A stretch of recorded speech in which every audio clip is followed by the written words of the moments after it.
pinakamatandang likhang sining sa Pilipinas at nabuo noong 3000 BC or before Christ na puntahan ng mga lolo nyo guys.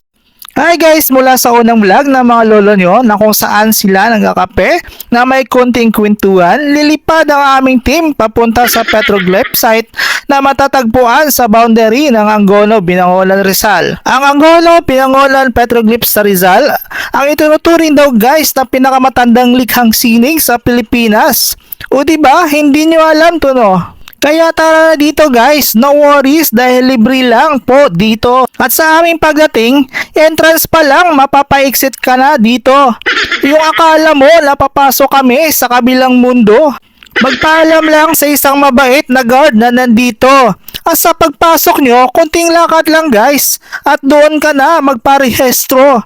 May tour guide din dito guys, libre lang. Provide yan ng National Museum of the Philippines. At sila lang naman ang namamahala dito. At ang nakadiscovery, alam nyo ba kung sino? Ang lolo ng mga lolo nyo. National artist lang naman, si Carlos Butong Francisco.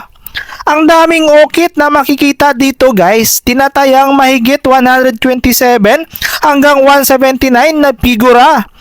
Iyan ang makikita nyo dito, tulad ng butike, palaka at iba pa. At alam nyo ba na pinaniwalaan ng mga eksperto ng mga ukit dito ay may kaugnayan sa healing o mahikang pagpapagaling. So after namin dito guys, syempre uuwi na ang mga lolo nyo ng may saya at galak sa puso. Dumaan muna kami sa simbahan ng Angono at magpasalamat sa ligtas na paglalakbay at biyayang natamasa sa araw na ito at magkakape na naman sa isang kapihan na di ko kilala. Pero masarap guys, baso pa lang palalo na. At maglalaro ng playing cards palipas oras habang mainit pa sa kalsada. So hanggang dito na lang muna guys ang vlog ng mga lolo nyo. Hanggang sa muling pagkikita.